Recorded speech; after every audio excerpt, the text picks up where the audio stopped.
Draymond Green suspension. This happened um, after a game between during a game between the Golden State Warriors and the Phoenix Suns. Yusuf Nurkic and Draymond Green got into it a little bit, and Yusuf Nurkic was grabbing him at the hip a little bit, but nothing too excessive, right? Like nothing like it was like back in the day where they're slapping their hands or anything like that. He was tugging a little bit, but nothing crazy. And Draymond Green said he tried to sell the call, overhand rights Yusuf Nurkic and sends him down to the ground. And after all the stuff that has been happening with Draymond Green over the past couple of years, just a couple of weeks ago, um, choking Rudy Gobert after altercation with Klay Thompson. And I can't, was it Jaden McDaniels? I can't remember who it was between those two, but uh, Rudy Gobert comes over, grabs Klay Thompson, trying to break it up. But in those situations, I was thinking about what Charles Barkley said. You just want to stand there. You don't want to grab anybody because you might set somebody off. You also have, I believe it was Alvin Gentry and Grant Long, Chris Long, way back in the day, and he threw him down and separated his shoulder. All the stuff like that where bad stuff can just happen. And that's what happened. And Draymond Green went in there and gave Rudy Gobert the old Roddy Piper sleeper. And that was a whole big thing. And he got suspended for that, 5 games for that. And the latest thing, when he knocked down Yusuf Nurkic, the league said that was basically enough. I believe the Warriors said that was just enough. That Draymond Green was suspended indefinitely the next day. And to think about that, I can't even think of a suspension like that. That wasn't drug related, like OJ Mayo, Tyreek Evans, guys like that had those type of suspensions where it was like, we don't know when you're coming back. And now looking at this Draymond Green suspension, now, do I think Draymond Green is an unhinged individual? No. Do I think that Draymond Green is instigator? Yes, that's been his whole career in terms of mucking up the game, taking cheap shots here and there necessary. There's other guys in the league like that. But Draymond Green seems to be the one that does it excessively and gets caught. And that's the thing here. Do I think he's a threat to the game of basketball? No, I don't think it's to that nature where he can't be in the league or anything like that. I think he's a hothead and he gets a little emotional at times. And yes, he does get into these situations. But one too many, the league kind of has to halt everything and kind of get him under control a little bit here. Because at this point, it's getting to the point where the league has tried to get away from that type of behavior where somebody's going to punch him in the mouth. And that's pretty much it. If this was the 80s and 90s and stuff like that, a fight would have already broken out. We know that. Even in the mid-2000s, something would have happened. But over these last altercations, no one's trying to get thrown out of the game. No one's trying to get suspended. No one's trying to lose money. But it's getting to that point where Draymond Green keeps getting into these situations that somebody's going to put hands on him. And that's not to say that Draymond Green is going to be a punk and not try to go back at them or try to fight them or joust with them or anything like that, because I don't think Draymond Green's a punk in any situation. What people are saying, what he is, and all this other stuff, like he's targeting European players and all that stuff. Yeah, there's a little part of that or whatever the case may be, but he's going after guys he don't like or people he feel like are taking advantage of his teammates in those certain situations, or he's just being clumsy. Whatever the case may be, I do think it's a part of him coming to mortality, right? And when you look at the Golden State Warriors, they were struggling. And you look at where Draymond Green is at in his career, he's older. Yes, he does. He did get that contract and stuff like that, but you are older. Teams are kicking your ass, and you might get frustrated. And I think it's something that Charles Barkley alluded to when you're getting old and you're starting to get to that point where these young guys are kicking your ass, that you start to be a little bit more pissed off. Like, man, I still got it. I got this. And at some point, just getting a little weary right now in his career where he's on the last doorstep of his career, right? Like, this is his last contract. This is probably going to be his last run if the Warriors can find a way to get back on track. And it's getting to a point where it's just not cost effective towards the Golden State Warriors anymore, where that type of play and that type of impact, probably his last run, it was in the NBA Finals against the Boston Celtics, which really sucked, and I felt like he should have been kicked out of a couple games for some of the stuff he did. I believe it was game 2 when he was basically playing football out there, and they let it happen. And that was the last-ditch effort. And now it has successfully helped the Warriors win 4 championships. I'm not one of these people that say, Draymond Green can't play. He's not effective in the league and stuff like that, and he's a bum and all this stuff.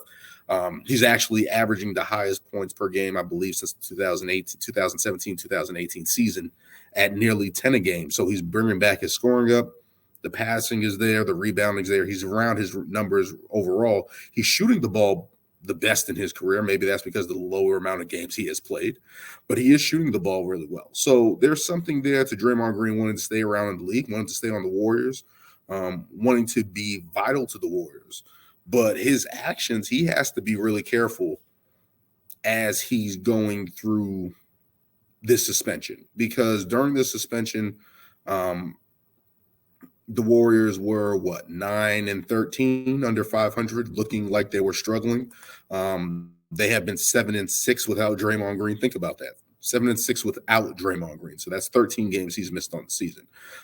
They're currently 14-14 at 500. In the last 5 games, they're 4-1 without Draymond Green since the suspension. And now that's been over the Nets, the Blazers, the Celtics, which was a gut-crushing win, and I'm not going to talk about, but it was a great win for the Golden State Warriors, and they beat the Wizards tonight. The only loss for them has been against the Clippers. Now, is this Warriors thing going to continue? I don't know. But looking at the play of the guys over the last 5 games, you look at Klay Thompson here. I have the numbers here. Klay Thompson has had a resurgence at 25 points per game. Klay Thompson looked like he was crap in the water last month, and then all of a sudden this month, especially these last 5 games, he's coming back to a different Klay Thompson where he's averaging 25 points. He's usually around 20 points a game. He's going to have a little hot streak here and there. But he's at 25 points per game and really stepping up in the absence of Draymond Green, and the Warriors desperately need him. Steph Curry's almost at 25 points per game, struggling shooting the ball, but he's actually getting a little bit of help, especially from Jonathan Kuminga, who's been playing really well and has been getting those Draymond Green minutes, a real large clump of those minutes, and Andrew Wiggins minutes, because Andrew Wiggins has also been playing poor a little bit as well. And I've been impressed with Jonathan Kuminga, especially in the Celtics game, especially him playing defense on Jason Tatum. Yes, Jason Tatum had a sprained his ankle in that game, but Jonathan Kuminga overall has been playing really well and has been providing a boost in effort and really scoring the ball efficiently, especially at 60%, I believe he is over the last 5 games. So he's really playing well, and something desperately that the Golden State Warriors desperately needed to tap in him with Moses Moody and those guys, because I feel like they really needed a chance to get away to play with some mistakes, get into those situations where they're going to be called upon and be held accountable. And you can't just bench them and try to go to your vets at that point. You're going to have to stick with them. And so far, Steve Kerr has been doing that. And Jonathan Kuminga and these young guys have been playing real. Brandon Pozinski has been shooting the ball really well and providing some energy plays for them. I believe he got hurt a couple nights ago, but he's been able to play. He's been playing really bright spot with him. Trice Jackson-Davis has also been playing really well. Actually traded from the Washington Wizards and ended up on the in that trade with Jordan Poole, and has been nearly a double-double over the last 5 games, and he's been providing a boost for them, especially with Kevon Looney. They have not been playing Kevon Looney. I don't know if he's hurt or whatever the case may be, but his minutes have gone down, and Jackson Davis has been stepping in and playing in that role. So when you're looking at it from the standpoint of that when you're playing with that standpoint of the Golden State Warriors, and you're getting these young guys now that are producing, looking at it, it's like, how does Draymond Green come back into that? How does Draymond Green, whatever suspension this is, whatever he has to complete, whatever checklist he has to complete in order to get back, what does that look for him coming back? How does he fit into this team? And that's going to be an adjustment, because Chris Paul's already being the secondary ball handler. You got Jonathan Kuminga playing really well. You got this guy Jackson Davis, who came out of nowhere playing well for them. And that's what the Warriors need. They need their youth and energy to come back. So Draymond Green has to be really careful. I don't know what team would potentially trade for him.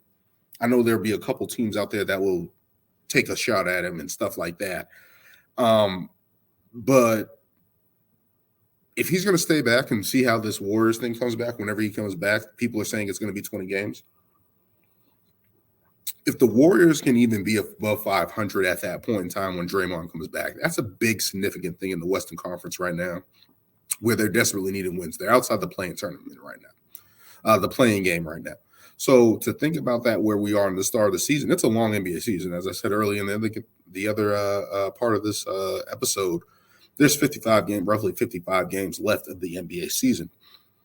20 of those games, if they can stay above 500 and the Warriors are producing and those young guys are providing energy and giving Steph and Klay the support that they need, Draymond Green has to be really careful how he comes back and what role he plays for this team, and try to figure out a way how he can massage his way in there and play with effort.